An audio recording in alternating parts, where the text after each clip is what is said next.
What's more powerful, a sword or a sentence? Most people would say the sword. After all, swords have conquered empires. But here's the thing. Every empire conquered by the sword eventually fell. But ideas written in ink? Those can last forever. The Declaration of Independence is just ink on parchment. So is the Magna Carta, the Communist Manifesto, the Bible. Every book that ever changed your mind, every contract that built a business, every love letter that started a relationship. All of it, just liquid trapped on a surface.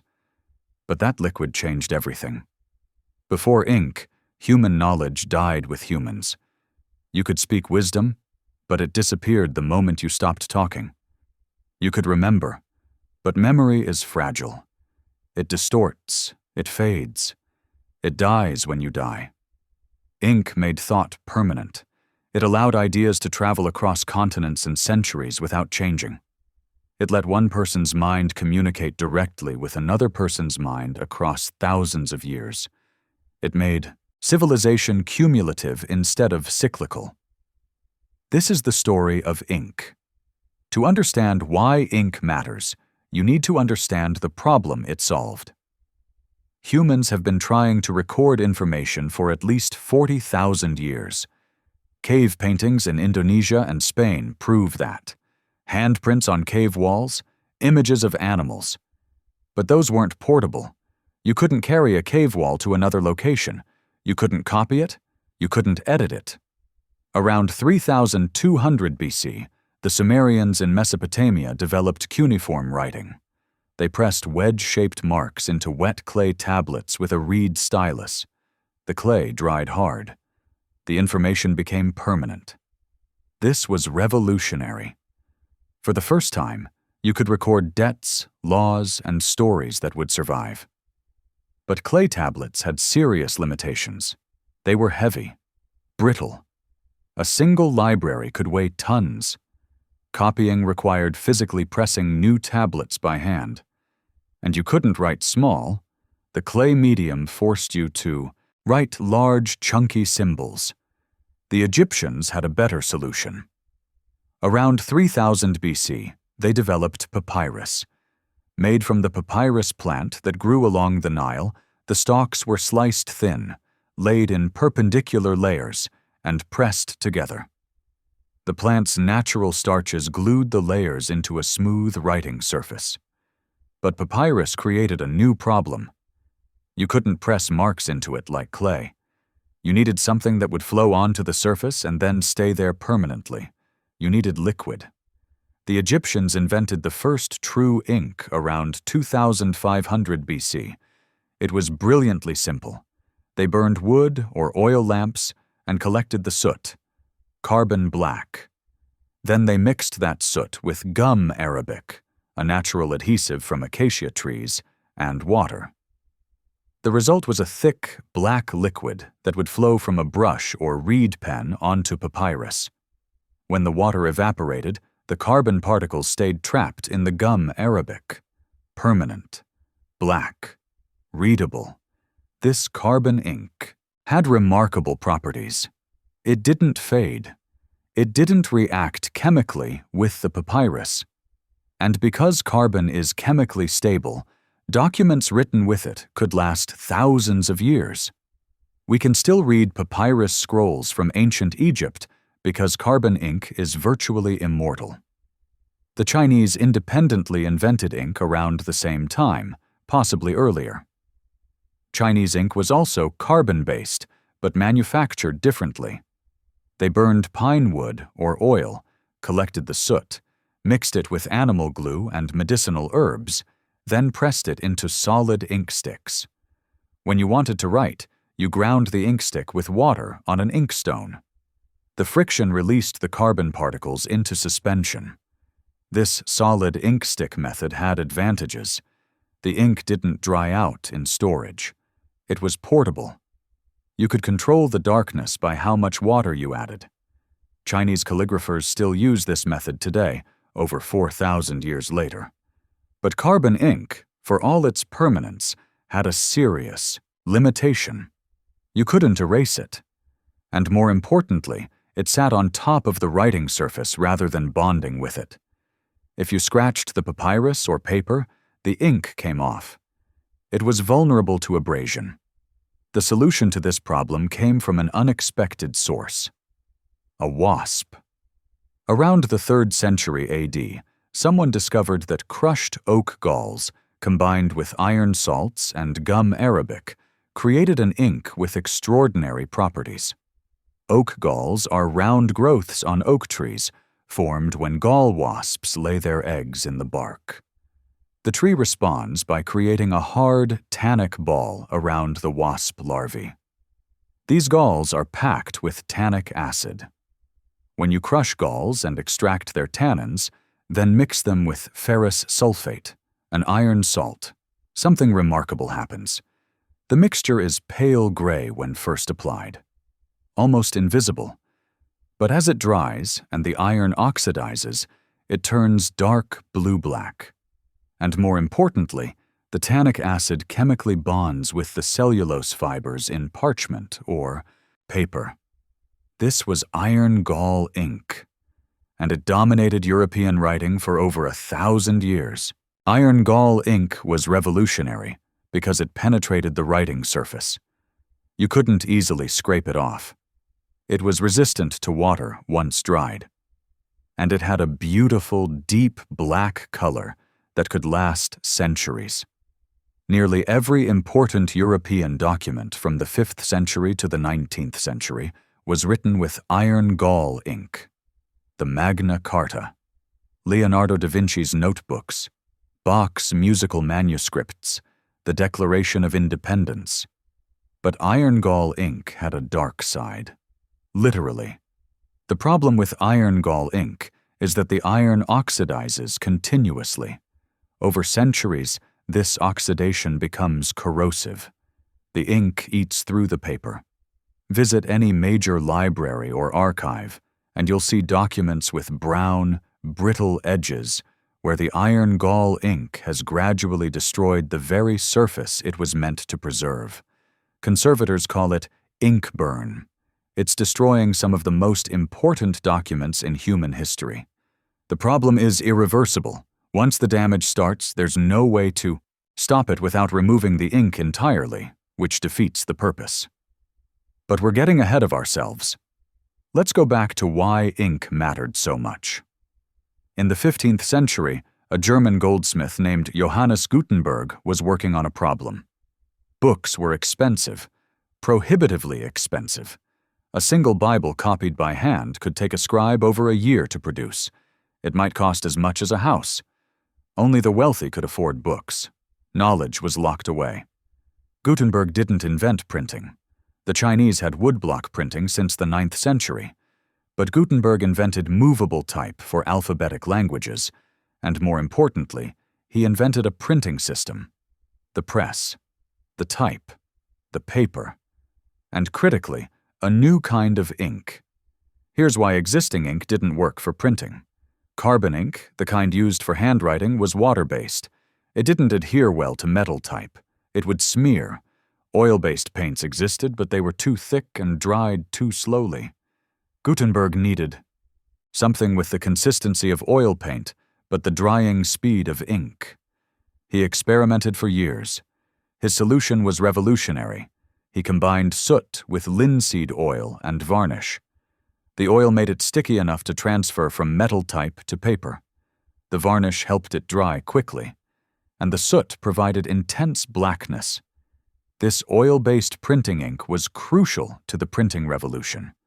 Without it, the printing press wouldn't have worked. And the printing press changed civilization. In 1455, Gutenberg printed his first Bible. Within 50 years, there were over 1,200 printing presses in Europe. They'd produced over 20 million books. Ideas that had been confined to monastery libraries were suddenly available to anyone who could read. The cost of books dropped by over 95%. The Protestant Reformation happened because Martin Luther could print his 95 Theses and distribute thousands of copies. The scientific revolution happened because scientists could share discoveries widely. Isaac Newton's Principia Galileo's dialogue, Darwin's origin of species. None of these ideas could have spread without printing, and none of printing could have worked without the right ink. Meanwhile, in Asia, different ink traditions were developing. Japanese and Chinese calligraphers treated ink as an art form. The quality of your ink reflected your character. There were famous ink makers whose products were prized like fine wine. The best ink sticks were made from specific types of pine, burned at precise temperatures, mixed with deer hide glue and herbs like musk or camphor. Master calligraphers could tell the quality of ink by smell, by texture, by how it flowed from the brush. Cheap ink was watery, inconsistent. Fine ink had depth, gradations of darkness. When diluted, it could produce dozens of shades of gray in a single stroke. This wasn't just practical, it was philosophical. In Zen Buddhism, calligraphy was meditation. The act of grinding the ink stick on the stone was preparation. Mindfulness. The moment the brush touched paper was the culmination of mental and physical discipline. And the permanence of ink meant you couldn't make mistakes. Each stroke was final. But back in Europe, the Industrial Revolution was about to transform ink from an artisanal craft into industrial chemistry. By the 19th century, demand for ink was exploding. Newspapers, books, legal documents, business correspondence. Millions of people needed ink daily. But iron gall ink was labor-intensive to produce. You had to collect oak galls, crush them, extract the tannins, mix them with iron salts. The process was slow and inconsistent. In 1856, a German chemist named Leon Hardy developed the first synthetic dye-based ink. Instead of carbon or iron gall, he used aniline dyes derived from coal tar. These inks were vibrant, blue, red, green, purple, colors that had been impossible with traditional inks. The variety exploded.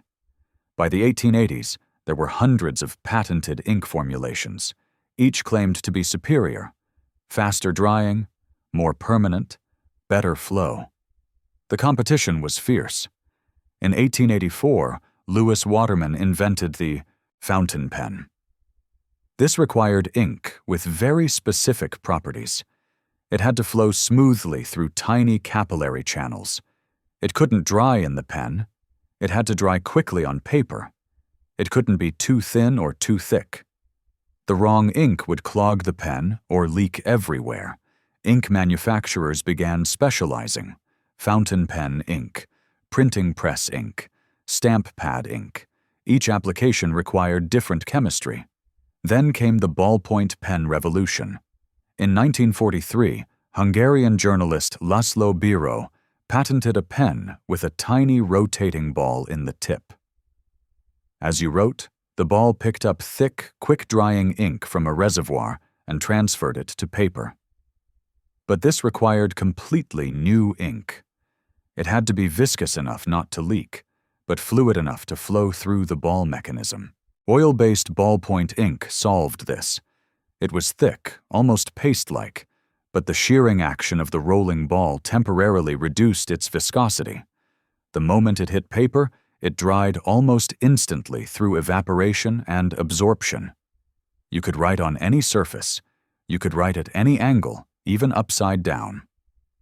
The ballpoint pen, combined with its specialized ink, democratized writing in a way fountain pens never did.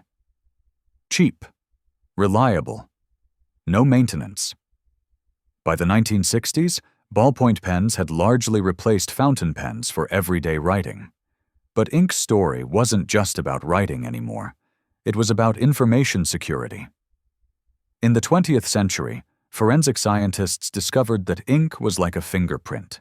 Every manufacturer's formula was slightly different. The ratios of dyes, the solvents used, the chemical additives.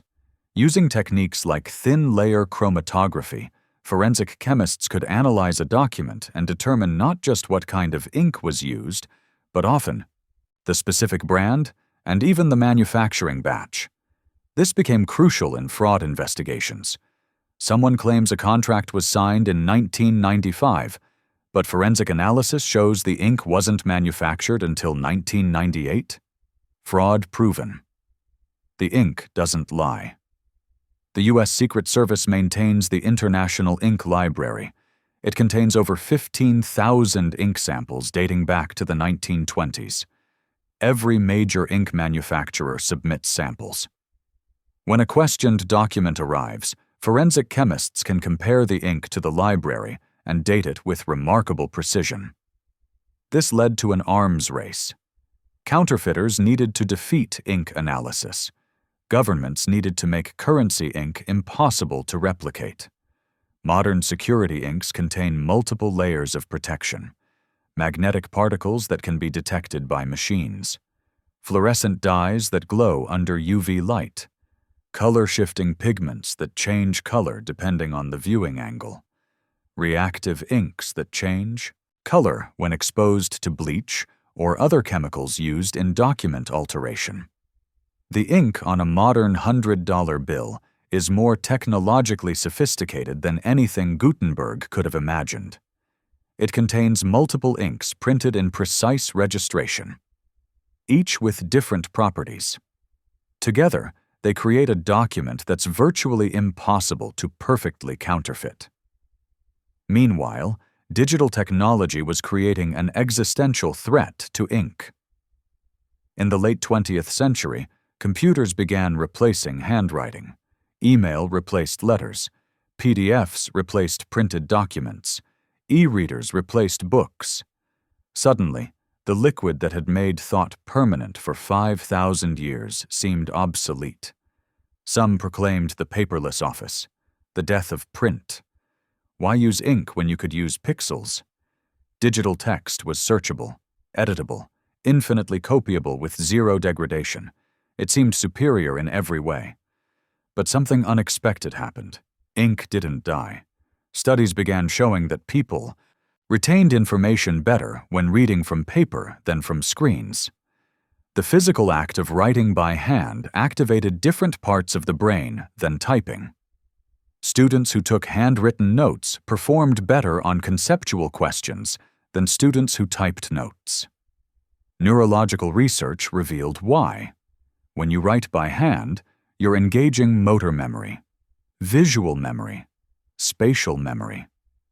The physical act of forming letters creates neural connections that typing doesn't, and ink on paper provides a stable spatial reference. You remember where on the page you wrote something. Digital text is ephemeral. It scrolls, it reformats, it lacks physical presence. The permanence of ink also became a feature, not a bug. Digital documents can be edited without trace, deleted, lost when hard drives fail. But ink on paper? It's there. Unchangeable, verifiable. Archives and libraries continue to prefer acid-free paper and archival ink for important records. Because we've learned the hard way that digital storage media becomes obsolete. Floppy disks, zip drives, even CDs are degrading. But a properly stored document written with quality ink on quality paper can last 1,000 years. Today, we produce more ink than ever. Over 4 million tons per year. Printing press ink for newspapers and books, inkjet ink for home printers, specialty inks for textiles, ceramics, 3D printing, conductive inks for printed electronics, even bioinks that can print living cells for tissue engineering. Modern ink chemistry is extraordinarily complex. A single inkjet cartridge might contain dozens of ingredients, pigments or dyes for color, humectants to prevent drying in the nozzles, surfactants to control surface tension, biocides to prevent bacterial growth, pH buffers, defoamers, each ingredient carefully balanced. And yet, the fundamental purpose hasn't changed in 5,000 years. Ink makes thought permanent. It takes the ephemeral, ideas in your mind, and fixes them in physical reality, where they can outlast you. So, what do we learn from ink's story? First, Permanence enables civilization. Without a way to record and transmit knowledge across generations, every generation has to start from scratch.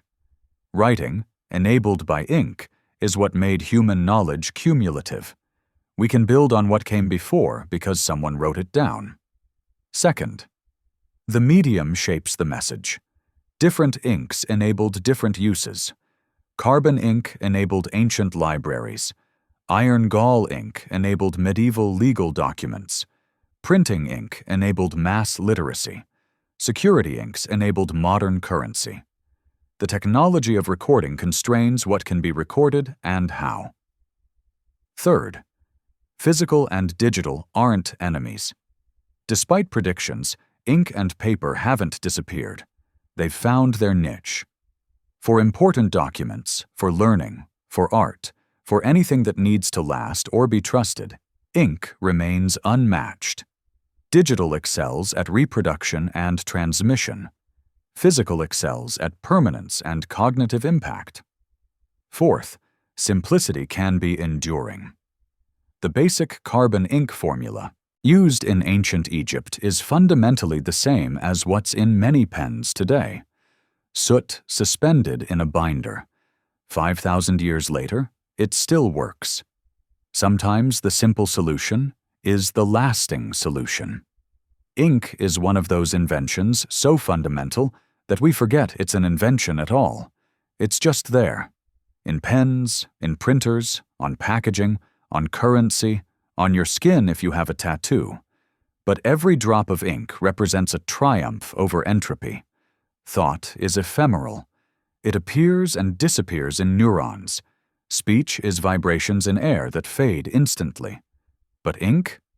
Ink captures those ephemeral thoughts and makes them permanent, transmissible, immortal.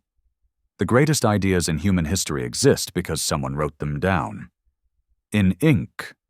The worst ideas too, for that matter. Ink doesn't discriminate. It preserves truth and lies equally well, which is why the written word has always been both empowering and dangerous.